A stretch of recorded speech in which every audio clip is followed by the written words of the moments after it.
ನಮಸ್ಕಾರ ವೀಕ್ಷಕರೇ, art and cook ಚಾನೆಲ್ಗೆ ನಿಮ್ಮೆಲ್ಲರಿಗೂ ಪ್ರೀತಿಯ ಸ್ವಾಗತ. ಓಂ ನಮಃ ಶಿವಾಯ. ವರ್ಷದಲ್ಲಿ ಒಂದು ರಾತ್ರಿ ನಮ್ಮ ಪಾಪ, ಅಹಂಕಾರ, ದುಃಖ ಎಲ್ಲವನ್ನೂ ನಾಶ ಮಾಡುವ ಶಕ್ತಿ ಇರುವ ಒಂದು ರಾತ್ರಿ ಯಾವುದು ಗೊತ್ತಾ? ಅದೇ ಮಹಾಶಿವರಾತ್ರಿ.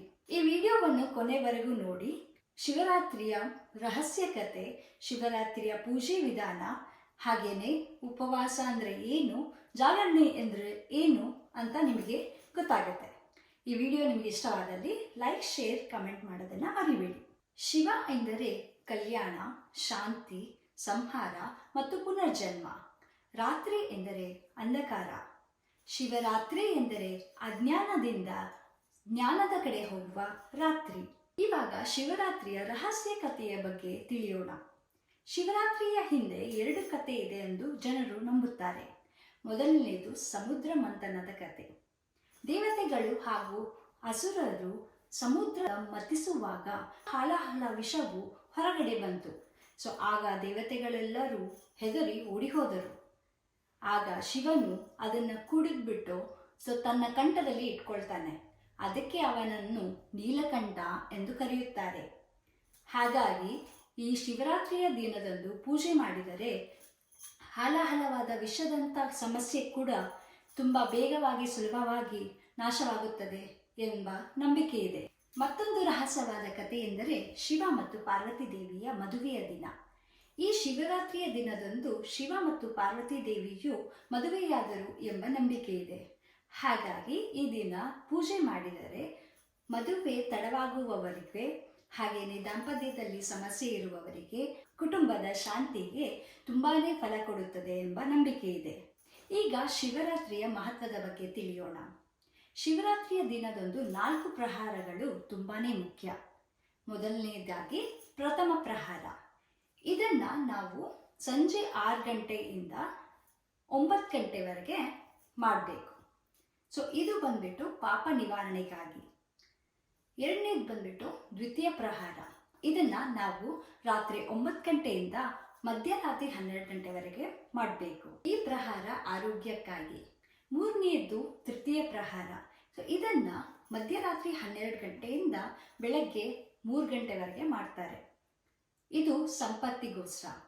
ನಾಲ್ಕನೆಯದು ಚತುರ್ಥ ಪ್ರಹಾರ. ಇದನ್ನ ಬೆಳಗಿನ ಜಾವ 3 ಗಂಟೆಯಿಂದ 6 ಗಂಟೆವರೆಗೆ ಮಾಡ್ತಾರೆ. ಇದು ಬಂದ್ಬಿಟ್ಟು ಮೋಕ್ಷಕ್ಕಾಗಿ. ಈ ಪ್ರಹಾರಗಳಲ್ಲಿ ನೀವು ಒಂದಾದರೂ ಪ್ರಹಾರಗಳನ್ನು ಮಾಡಿದರೆ ಫಲ ಸಿಗುತ್ತದೆ. 4 ಪ್ರಹಾರಗಳನ್ನು ಮಾಡಿದರೆ ಮಹಾಫಲನೇ ಸಿಗುತ್ತದೆ. ಈಗ ಶಿವರಾತ್ರಿಯ ಪೂಜೆಯ ವಿಧಾನವನ್ನು ತಿಳಿಯೋಣ. ಪೂಜೆಗೆ ಬೇಕಾಗುವ ಸಾಮಗ್ರಿಗಳು: ನೀರು, ಹಾಲು, ಮೊಸರು, ಬಿಲ್ವಪತ್ರೆ, ಶಿವನ ಲಿಂಗ ಅಥವಾ ಶಿವನ ಯಾವುದಾದ್ರೂ ಚಿತ್ರ, ಹಾಗೇನೆ ದೀಪ, ಧೂಪ, ಹಣ್ಣು, ನೈವೇದ್ಯಗಳು. ಮಾಡುವ ವಿಧಾನ: ಸ್ನಾನ ಮಾಡಿ ಶುಚಿಯಾಗಿ ದೀಪವನ್ನು ಹಚ್ಚಿ ಶಿವನ 108 ಬಾರಿ ಜಪಿಸಬೇಕು. ಹಾಗೆಯೇ ಶಿವಲಿಂಗದ ಪೂಜೆಯನ್ನು ಮಾಡಬೇಕು. ಮೊದಲಿಗೆ ಶಿವಲಿಂಗಕ್ಕೆ ನೀರನ್ನು ಹಾಕಿ, ನಂತರ ಹಾಲು, ಮೊಸರು, ಹಾಗೆಯೇ ಬಿಲ್ವಪತ್ರೆಯನ್ನು ಹಾಕಬೇಕು. ಆದ ನಂತರ ಈ ಮಂತ್ರವನ್ನು ಹೇಳಿ: ತ್ರಯಂಬಕಂ ಯಜಾಮಹೇ ಸುಗಂಧಿಂ ಪುಷ್ಟಿವರ್ಧನಂ ಊರ್ವಾರುಕಮಿವ ಬಂಧನಾನ್ ಮೃತ್ಯು ಮೋಕ್ಷೀಯ ಮಾಮೃತಾತ್.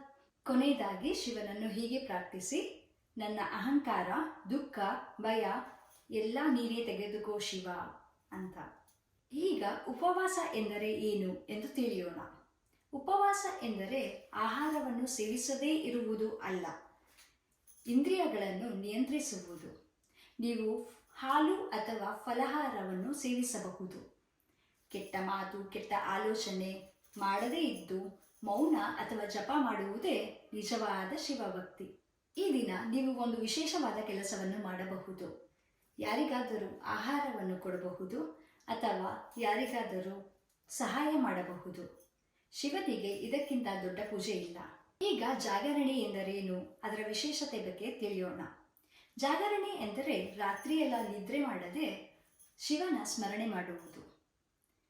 ಇದನ್ನು ಹೇಗೆ ಮಾಡಬಹುದು ಅಂದರೆ, ನೀವು ಓಂ ನಮಃ ಶಿವಾಯ ಅಂತ ಜಪಿಸಬಹುದು, ಅಥವಾ ಶಿವನ ಪೌರಾಣಿಕ ಕಥೆಗಳನ್ನು ಕೇಳಬಹುದು, ಅಥವಾ ಭಜನೆ ಅಥವಾ ಶಿವನ ಸ್ತೋತ್ರ ಪಠನೆ ಮಾಡಬಹುದು. ಇಲ್ಲಾಂದರೆ ಮೌನ ಅಥವಾ ಧ್ಯಾನ ಮಾಡಬಹುದು. ಮೊಬೈಲ್ ಸ್ಕ್ರಾಲ್ ಮಾಡೋದು ಜಾಗರಣೆ ಅಲ್ಲ. ಹೀಗೆ ಶಿವನ ಸ್ಮರಣೆ ಮಾಡೋದ್ರಿಂದ ನಿಮಗೆ ಈ ದಿನ ತುಂಬಾ ಫಲ ಸಿಗುತ್ತದೆ. ಹೀಗೆ ಜಾಗರಣೆ ಮಾಡುವುದರಿಂದ ನಮ್ಮ ಮನಸ್ಸಿನ ಭಾರ ಕಡಿಮೆಯಾಗುತ್ತದೆ. ಹಾಗೆಯೇ ಹಳೆಯ ಪಾಪ ಕರ್ಮ ಕ್ಷಯವಾಗುತ್ತದೆ. ಹಾಗೆಯೇ ಶಿವನ ಕೃಪೆ ಬೇಗ ಲಭಿಸುತ್ತದೆ. ಈ ಶಿವರಾತ್ರಿಯ ದಿನದಂದು ನಿಮ್ಮ ಜೀವನದಲ್ಲಿ ಶಾಂತಿ, ಸಂತೋಷ ಹಾಗೆಯೇ ಆರೋಗ್ಯ ತರಲಿ ಎಂದು ಆಶಿಸುತ್ತೇನೆ. ಈ ವಿಡಿಯೋ ಇಷ್ಟವಾದಲ್ಲಿ ನಮ್ಮ ಚಾನಲನ್ನು ಸಬ್ಸ್ಕ್ರೈಬ್ ಮಾಡಿ. ಹಾಗೆಯೇ ಈ ವಿಡಿಯೋನ ಲೈಕ್, ಶೇರ್, ಕಮೆಂಟ್ ಮಾಡೋದನ್ನು ಮರಿಬೇಡಿ. ಓಂ ನಮಃ ಶಿವಾಯ.